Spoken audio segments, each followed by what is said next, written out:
Next টপিকে যেটা দেখছিলাম সেটা হচ্ছে সিমান্টিক ট্যাগ। হ্যাঁ,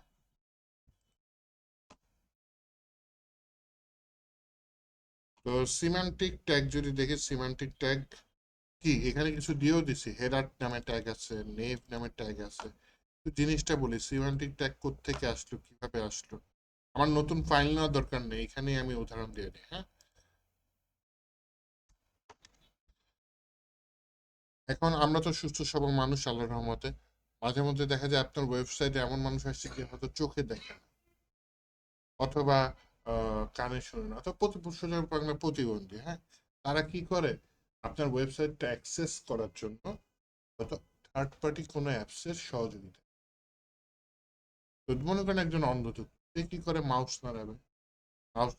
যেখানে রাখবে কম্পিউটার বলে দিবে যে তুমি ওয়েবসাইটে এই জায়গাটায় আছো। তুমি যখন ওয়েবসাইটে জায়গাটায় আছো। আপনার কোড যদি সাজানো গোছানো না হয়, সুন্দর না হয়, তাহলে ওই থার্ড পার্টির যে অ্যাপসটা, তার পক্ষে আপনার ওয়েবসাইটটা রিড করা একটু কষ্ট। এই জন্য সিমেন্টিক ট্যাগ যদি ইউজ করেন, তাহলে এটা কি করে আপনার ওয়েবসাইটটাকে আরো বেশি অ্যাক্সেসেবল করে। মানে যেসব ভালো অ্যাপসগুলো আপনার ওয়েবসাইট রিড করার প্রয়োজন ভালো মতো, তারা সুন্দর মতো বুঝতে পারে। আপনার ওয়েবসাইট তো লুকায় রাখার চেষ্টা, আপনি ইউজারকে তো দেখাবেন, কাজের জিনিসগুলোকে তো সুন্দর মতো সাজিয়ে দেখাবেন, তাই না? সিমান্টিক ট্যাগের যদি দেখেন, বোঝার খুব সুন্দর উপায় আছে। যেমন আপনি বি ট্যাগ লিখলেন, এই বি এর কিন্তু কোনো মানে না। বি দিয়ে বাংলাদেশ হইতে পারে, বি দিয়ে বোল্ডও হইতে পারে।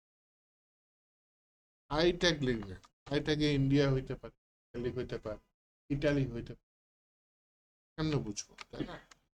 তো কিন্তু আপনি যদি বি ট্যাগ না ইউজ করে ইউজ করেন স্ট্রং ট্যাগ, তাহলে এটা একই কাজ করবে, জিনিসটাকে বোল্ড করে দেবে, কিন্তু ট্যাগের নামটা দেখে বোঝা যাচ্ছে যে হ্যাঁ, এটা শব্দ, একটা মিনিং আছে। বি ট্যাগের কিন্তু কোনো মিনিং নেই, স্ট্রং ট্যাগের একটা মিনিং আছে।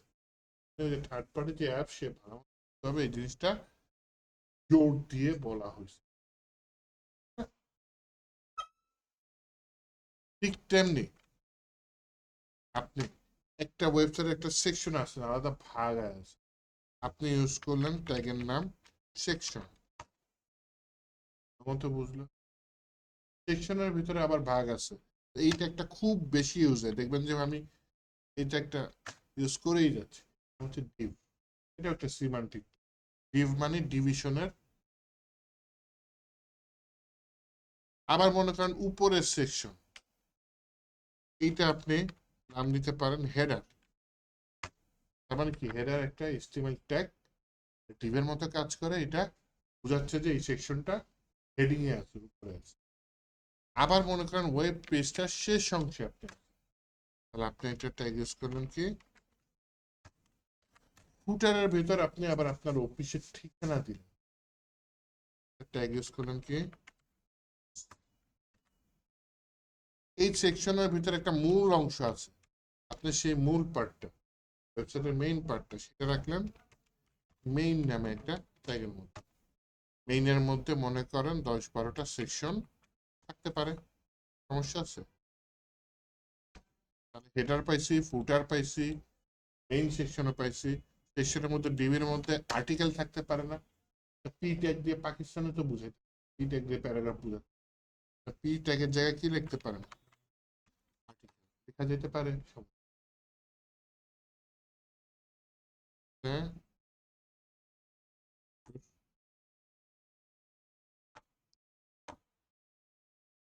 তাহলে আমি অনেকগুলো ট্যাগের নাম দেখলাম যেগুলা একটা মিনিং আছে, শব্দ। ড্রেস একটা শব্দ, আর্টিকেল প্যারাগ্রাফের এগেনস্টে আপনি ব্যবহার, প্যারাগ্রাফের বদলে আপনি ব্যবহার করতে।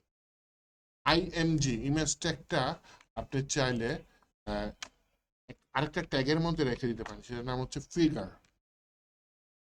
তার মানে বুঝাচ্ছে এখানে কিছু একটা ফিগার টাইপের ইমেজ বা। ভিডিও ট্যাগটাও কিন্তু সিমান্টিক ট্যাগ। কেন? ভিডিও ট্যাগের মানে ডিআইডিও, পুরো বানানটা লিখছেন না, মিনিং আছে। ভিডিও দিয়ে তো ভিডিওই বোঝায়, অন্য কিছু তো বোঝায় না। অডিও ট্যাগটাও কি তাহলে সিমান্টিক ট্যাগ? হ্যাঁ, তার মানে ওইটার একটা মিনিং আছে। তারপর হচ্ছে গিয়ে এই মেইন সেকশনে এর আর একটা সাইড বার থাকে আবার ওয়েবসাইটে। তাহলে আপনি একটা এই সেকশন নিয়ে নিলেন, যেটা ট্যাগ নিয়ে নিলেন, যেটার নাম হচ্ছে সাইট। এটার মধ্যে আপনার সাইড বার, এর ভিতরে অনেকগুলো বাটন থাকতে পারে না? বাটনও কি তাহলে সিমান্টিক, কারণ এটার একটা মিনিং আছে। এই সিমান্টিক, আমি কিছু উদাহরণ এখানে রাখছি, যে ফিগার, আর্টিকেল, ডিটেলস নামে ট্যাগ আছে, স্ট্রং নামে ট্যাগ আছে, সামারি নামে ট্যাগ আছে, ঠিক আছে? অ্যাড্রেস, ফুটার, ফ্রম নামে ট্যাগ আছে, যেটা একটু পরে দেখবো, টেবিল নামে ট্যাগ আছে, এগুলোর মিনিং আছে, ডিভ নামে ট্যাগ আছে। তো বেটার প্র্যাকটিস যেটা, আমাকে দেখবেন ডিভ দিয়ে কাজ সেরে ফেলছে, কিন্তু বেটার প্র্যাকটিস যেটা আপনি যদি সম্ভব হয় মিনিংফুল ওয়ার্ড দিয়ে হলে হলে করে যদি কাজ করে, মেইন অংশগুলা মেইন পার্টের মধ্যে, আপনি প্যারাগ্রাফটা আর্টিকেলের মধ্যে, খুবই সুন্দর।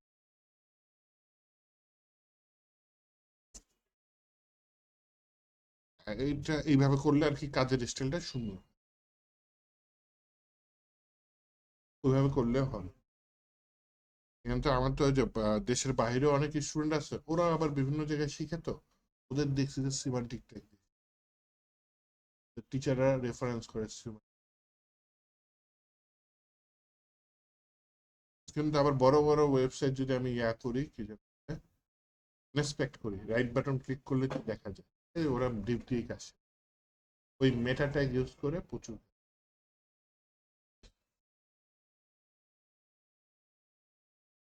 এমনি জাস্ট দেখায় দিয়ে রাখলাম, মনে রেখে কিনে রাখলাম, এটা হচ্ছে বড় কথা। ডিপ দিয়ে বেশি ফুটার ইউজ হয়, বিভিন্ন ক্ষেত্রে ফুটার ইউজ। নেভ নামে ট্যাগ আছে, এটা নেভিগেশন বারের জন্য ইউজ হয়। আসেন ফর্মটা দেখি, হ্যাঁ, এটা আপনাদের তুলতে হবে। আমি নতুন ফাইল নিয়ে নিই। আচ্ছা, এই কোডগুলো কপি করে নতুন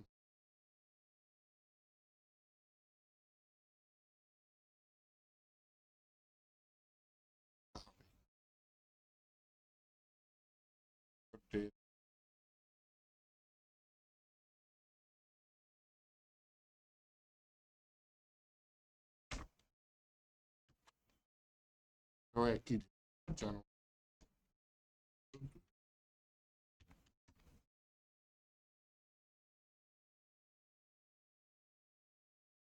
আমরা জিনিসটা ভিএস করি।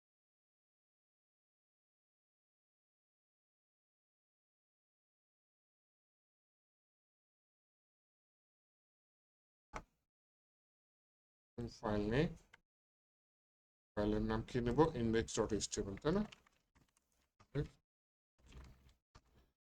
ভিতরে ডিফল্ট কোডিংটা নিয়ে নিই, ওই যে আমি যেগুলো কপি করে নিয়ে আসি ওগুলো এখানে ফালাই দিই, যদি আউটপুটে কিছু আসবে না, আপনাদের নোট হিসেবে থাক। আবার এটা তো আমি ওই যে কোর্স আউটলাইনে রেখেই দিছি, আলাদা করে লিখে। আসেন আমরা ফর্ম শিখি। ফর্ম হচ্ছে খুব ইম্পর্টেন্ট একটা টপিক, এটা হচ্ছে ইউজার থেকে ডাটা নিয়ে ব্যাকএন্ডে ল্যাঙ্গুয়েজ থাকতে পারে, PHP থাকতে পারে, পাইথন থাকতে পারে, মানে নোট জিএস থাকতে পারে, ওই ব্যাকএন্ডের ল্যাঙ্গুয়েজে তথ্য, এটি হচ্ছে HTML ফর্ম।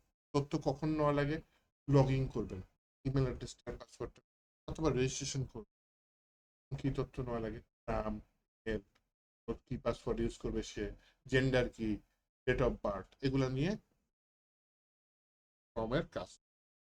আবার কখন প্রয়োজন হয় যে ফেসবুকে আপনি পোস্ট করবেন, কি লিখতেছেন, একটা টেক্সট এরিয়া থাকে, পোস্ট করবেন, থাকে না, ওইখানে চলে যেতে, এরকম বিভিন্ন ফর্ম থাকতে পারে। ফর্মের লিখার নিয়মগুলো দেখি। ফর্ম ট্যাগটা হচ্ছে FORM লিখবেন, লিখে ইন্টার দিবেন। এটা একটা পেয়ার ট্যাগ, মানে শুরু আছে শেষ আছে।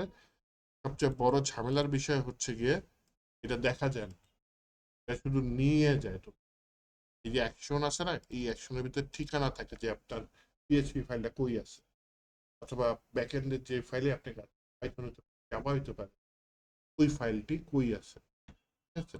এই অ্যাকশনে ওই জায়গাটা নিয়ে, এই অ্যাকশন আমরা যখন সেকেন্ড সেমিস্টারে ব্যাকএন্ডের কাজ করবো তখন শিখবো। আমরা ফর্মের ডিজাইনটা শিখি। ফর্মের ভিতরে যে ট্যাগগুলো দেখা যায়, একটা মোস্ট ইম্পর্টেন্ট ট্যাগ সেটা হচ্ছে গিয়ে কি ইনপুট। ইনপুট এখানে টাইপ দিয়ে পুরো ইনপুটটাকেই পরিবর্তন করে ফেলা যায়। আপাতত আমরা ইউজারের কাছ থেকে কি নিব, টেক্সট নিব। ইনপুট টাইপ দিলাম টেক্সট, এইটাকে দেখা যায়। এটা একটা সিঙ্গেল ট্যাগ এবং এটাকে দেখা যায়, কারণ আমি এটা গো লাইভে গিয়ে দেখতে চাচ্ছি যে কিরকম আছে। এখানে অনেকে একটা অ্যাট্রিবিউট দিয়ে দেয়, প্লেস হোল্ডার নামে অ্যাট্রিবিউট দিয়ে দেয়। তখন এখানে লিখে দিল ইয়োর, এই অ্যাট্রিবিউটের কাছ থেকে লিখলে হবে কি, এখানে দেখেন ইয়োর নাম, ইউজার যদি নাম লিখে তাহলে ওই লেখাটা। এই প্লেস হোল্ডার ছাড়া আরেকটা ওয়ে আছে, দেখা যায় প্লেস হোল্ডার ইউজ করলে ওই ওয়েটা করে, আর ওই ওয়েটা ইউজ করলে প্লেস হোল্ডার ইউজ করে না, দুইটা একসাথে করে না। তারপর আপনাদের দেখা যায় সেটা হচ্ছে একটা লেভেল নামের ট্যাগ নেয়। সেই লেভেল ট্যাগের মধ্যে এইখানে লিখে দেয় যে প্লেস হোল্ডারের ভিতরে যে লেখাটা লিখেছে এইখানে।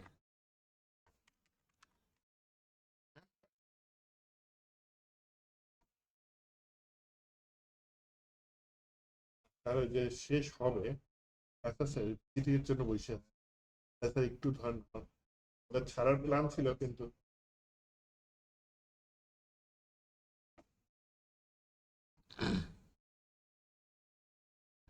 এইখানে একটা জিনিস মনোযোগ দেন, এটা খুব একটা ইম্পর্টেন্ট না। এখানে ফর নামে একটা অ্যাট্রিবিউট আছে যেটা খালি পড়ে আছে। এই ফর অ্যাকচুয়ালি কি খুঁজে, ও আইডি কে, কোন আইডির জন্য এই লেভেল। তাহলে কাজটা কি হয়, এখানে একটা অ্যাট্রিবিউট নিতে হবে যেটার নাম কি আইডি। এই আইডির ভিতরে আমি মনে করেন যে কোনো একটা ভ্যালু দিয়ে দিই, ভ্যালু দিয়ে দিলাম ওয়াই নেম, মানে ইউর নেমকে শর্টকাটে ওয়াই নেম দিলাম, স্পেস স্পেস দিয়ে নিলাম। এখানে কিন্তু স্পেস দিলে বিপদ হয়ে যায়। এই ওয়াই নেমটা আমি ফরের মধ্যে দিয়ে দেওয়ার পরে এখন যদি আমি এটা যে ইউর নেমে ক্লিক করলাম, নেমে ক্লিক করার পরে এইখানে কার্সরটা ক্লিক করছি, ইউর নেমে এইখানে কার্সরটা চলে আসছে। এইটা যদি আপনার না মিলে, এখন দেখেন ফর আর আইডি মিললো, তাহলে কিন্তু এটা ক্লিক করলে কাজ করবে। তার মানে ফর আর আইডি যদি মিলে যায়, তার মানে এই লেভেলে ক্লিক করলে এই ইনপুটটা একটা অটোমেটিক সিলেক্ট যেইখানেই থাকুক। ঠিক আছে, এটা হচ্ছে level for.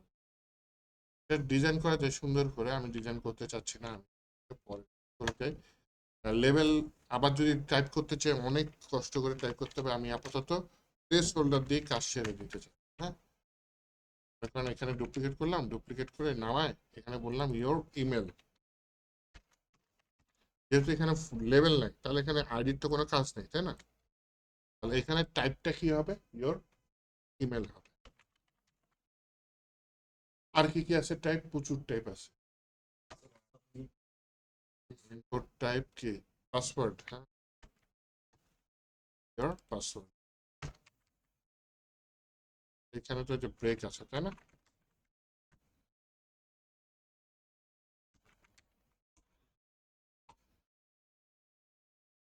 Password, your password এটা দিয়েছে, ঠিক আছে সবাই। আর কি আছে, ইউআরএল নাম শুনছেন, ইউনিভার্সাল সোর্স লেখাটা, এটা সাধারণত কি না ইওর ওয়েবসাইট নেম। আর কি আছে, ডেট, ইনপুট টাইপ ডেট দেওয়া যায় না। আসেন এটা লাইভ সার্ভার দেখি কি আছে, ক্যালেন্ডার চলে। এখানে একটা সমস্যা আছে, মাথায় রাখবেন, ভবিষ্যতে পড়বেন। এটা গুগল ক্রোমের চেয়ে কাজ করে, সমস্যা নেই। মজিলা ফায়ারফক্সেও কাজ করে, সমস্যা নেই। সাফারিতে কাজ করে না। এই যে ডেটটা, এই যে ক্যালেন্ডার আসতেছে না, এই ক্যালেন্ডারটা সাফারিতে আসবে না।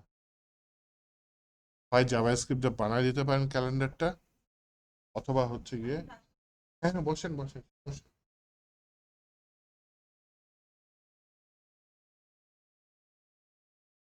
ওইদিকেই বসেন, সামনের দিকেই বসেন। মানে ভিজিটে আসবে তো, তো একটু নিয়ে।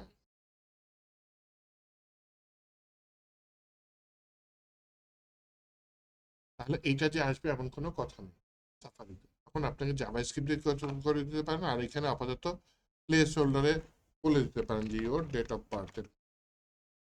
কিন্তু এখন প্লেস হোল্ডার দেখাচ্ছে না, এখন সাফারিতে গেলে দেখবেন যে আবার প্লেস হোল্ডার। অবশ্য আমি যেটা বলতেছি, আমি 2-3 বছর আগের কথা বলতেছি, এখন ডেট আসছে নাকি আল্লাহ জানে।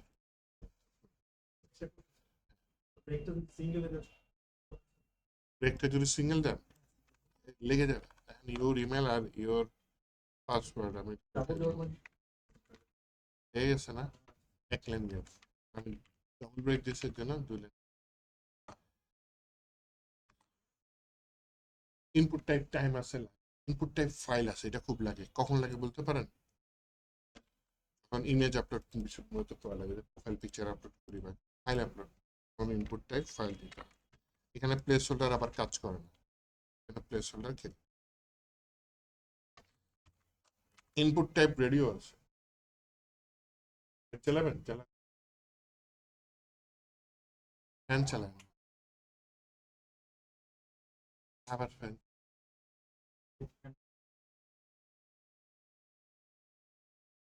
দেখা যায় ইয়াতে দেখেন কি যেন বলে, পিসিতে দেখেন, আসছে পিসিতে। ইনপুট টাইপ ফাইল দিলে এই যে দেখেন এখানে ফাইলের অপশন আসছে, তাই না? ফাইল দিলে ফাইলের অপশন আসছে। আর কি ইউজ হয়, ইনপুট টাইপ চেক বক্স আছে, এটা সাধারণত মনে করেন জেন্ডারের ক্ষেত্রে ইউজ, মনে করেন জেন্ডার নিব, হ্যাঁ, লেভেল নিয়ে নিই, লেভেল ছাড়াও লিখতে পারি। জেন্ডার দিই, জেন্ডার, একটা হচ্ছে ইনপুট টাইপ কি হবে, রেডিও হবে, হ্যাঁ। এটার পাশে লিখে দিয়ে দিলাম কি, মেইল, এখানে ইনপুট টাইপ রেডিও, এটা পাশে নিলাম ফিল্ড।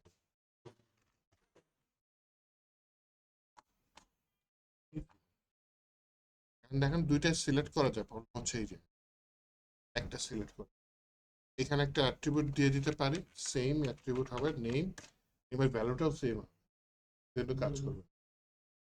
ভ্যালু কি দিতে পারি, মনে করেন জেন্ডার দিয়ে, তাহলে দেখেন মেল সিলেক্ট করলাম, ফিমেল সিলেক্ট করলাম। এটা শর্ত কি, দুইটা একই ফর্মের মধ্যে হইতে হবে, দুইটা একই ফর্মের মধ্যে আছে, ওকে, দুইটার নেম সেম হতে হবে। এখানে যদি অন্য কিছু লিখেন, ঢাকা লিখেন, তাহলে এখানেও ঢাকা লিখেন। আচ্ছা,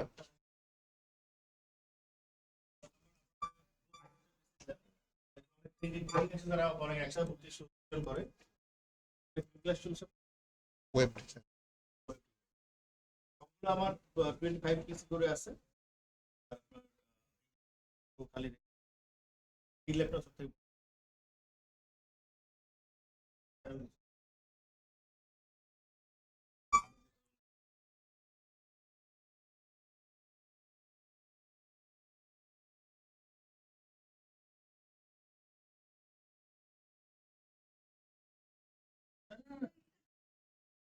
পিসি চেক করবে না, ছবি তুলে বাবা।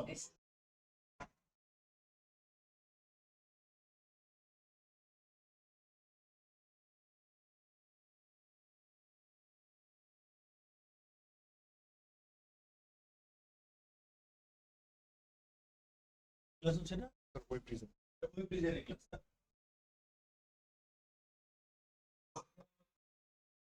ঠিক আছে, লাইট গুলো কমায় দিতে পারেন। দেখি, হ্যাঁ, আপনাদের ক্লাস শেষ হয়নি, আপনাদের ক্লাসটা একটু শেষ করে দিয়ে যাই। আমি ইনপুট টাইপ গুলো একটু দেখাই দিই। মুস্তফা কামাল স্যার ফোন দিছিল, কোথায় ফোন দিচ্ছে, মেসেঞ্জারে?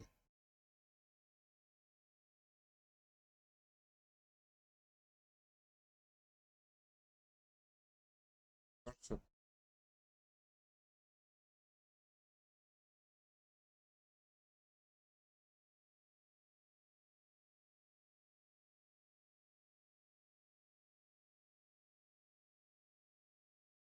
আচ্ছা, আরো ইনপুট টাইপ আছে, সেগুলো একটু দেখে নিই, হ্যাঁ?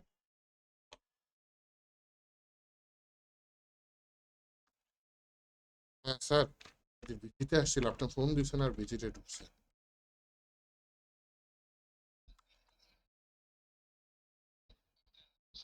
509, আচ্ছা ঠিক আছে। আপনার কি ডিজিটাল মার্কেটিং? আপাতত 509 যান, আপনাদের স্যার ফোন দিল আর কি।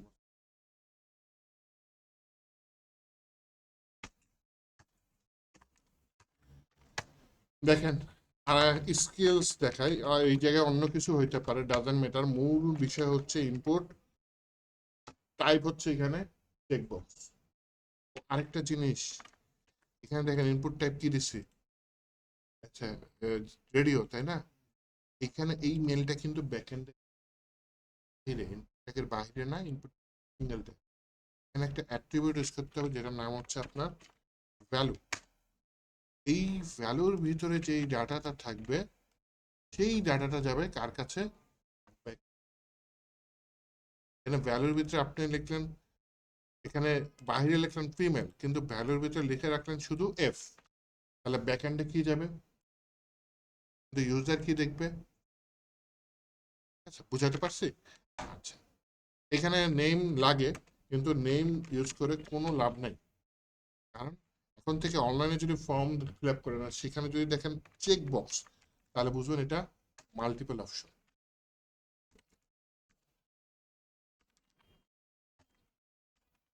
সিএসএস, জাভাস্ক্রিপ্ট,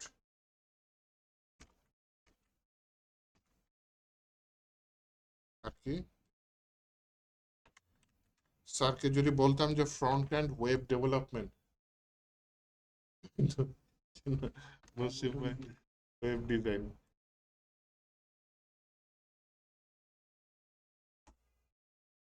আসছে চেকবক্স, এবং এটা এখন থেকে ফর্ম ফিল আপ করলে যদি দেখেন চেকবক্স, তাহলে বুঝবেন যে এখানে মাল্টিপল অপশন সিলেক্ট করা যাবে। আর যদি দেখেন যে রেডিও বাটন, তাহলে বুঝবেন যে কোনো একটা সিলেক্ট করা। ওয়েবসাইটে আরো ইউজার, আপনি W3 স্কুলে আরো অনেক ইনপুট টাইপ পেয়ে যাবেন, হ্যাঁ। কিন্তু আমি যেগুলো দেখাই ওয়েবসাইটে বেশি কোনগুলো ইউজ হয়, হ্যাঁ। কিছু ইনপুট ট্যাগের বাহিরেও ইউজ হয়। ইনপুট ট্যাগের বাইরে কি ইউজ হয়? ইনপুট ট্যাগের বাইরে টেক্সট এরিয়া নাই, আমি কিছু দেখতে পাই না। কি করলেন? আচ্ছা, টেক্সট এরিয়া এর মধ্যে প্লেস হোল্ডার দিয়ে দিলাম, যে মনে করেন ইয়োর কমেন্ট বা ইয়োর পোস্ট বা অন্য কিছু হতে পারে, ঠিক আছে? দেখছেন টেক্সট এরিয়া আসছে। এটা চাইলে সিএসএস দিয়ে বড় ছোট করা যায়। এইচটিএমএল দিয়ে যদি বড় ছোট করতে চান, এটা আর খুব একটা ইউজ হয় না। যেমন হচ্ছে রোজ নামে একটা অ্যাট্রিবিউট আছে, দিয়ে দেওয়া যায়, তাহলে এটা হাইট বাইরে যাবে। রোজ ধরেন দিয়ে দিলাম 20, হাইট অনেক বাইরে গেছে না, দিয়ে দিলাম। আরেকটা আছে কলস, এটা ইউজ করা যায়, এটা দিলে উইডটা বাইরে যাবে। কলস যখন ধরেন দিয়ে দিলাম কত, 30, উইড অনেক বাইরে যাবে। 60 দিয়ে দিই, আরো বেড়ে গেছে। এটা হচ্ছে কি আপনার যদি এইচটিএমএল দিয়ে বাড়াইতে কমাইতে চান, খুব একটা ইউজ হয় না, আমরা সিএসএস দিয়ে ডিজাইনটা করে দেবো। ডিজিটাল মার্কেটিং শুনলো না, চলো।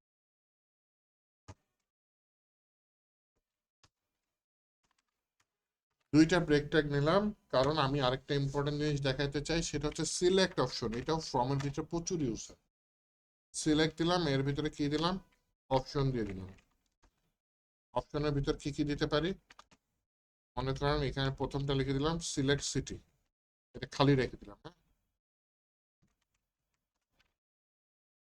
এখানে ইউজার দেখবে সিলেক্ট সিটি, কিন্তু ভ্যালুটা এখানে কি যাবে? খালি যাবে, কারণ ভ্যালুর ভিতরে কিছু লিখছি, লিখে এরপর লিখলাম আমি এখানে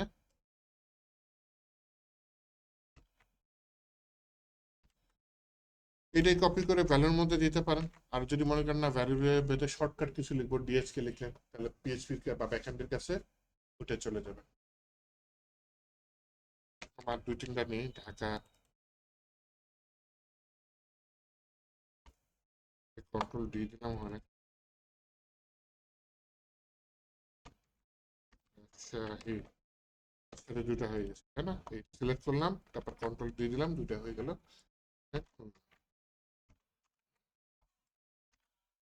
এই কয়টা ইউজ হয়। আর হচ্ছে ইনপুট টাইপ, যেটা বললো কি সাবমিট, তাহলে হচ্ছে সাবমিট নামে একটা বাটন চলে আসবে। আসছে, যে ব্রেক ট্যাগ দিয়ে নিই, তাই না? দুটা ব্রেক ট্যাগ দিয়ে দিই। আর এখানে ইনপুট টাইপ রিসেট আছে, খুব একটা আমি দেখি নাই রিয়েল লাইফ ইউজ করে। আর তো অনেক ইনপুট টাইপ আছে, ওটা W3 স্কুলে পাই যাবেন। দেখাই, গুগলে গিয়ে সার্চ করবেন যে ইনপুট টাইপ লিস্ট, সার্চ করলাম, এতগুলো আছে, ওর নাম্বারও মিস করে নাম্বার আছে, রেঞ্জ আছে, রিসেট আছে, প্রত্যেকটা একটু টেস্ট করে দিই। আর এই যে সাবমিটের এখানে তো সাবমিট আসছে, আপনি এখানে বললো রেজিস্টার লেখা, তাহলে এখানে ভ্যালু দিয়ে দিবে, অথবা বাটন টাইপ সাবমিট দিয়ে 2 বাটনের মাঝে পারলে ভ্যালু দিয়ে দিলাম, হচ্ছে গিয়ে কি রেজিস্টার লিখে দিলাম।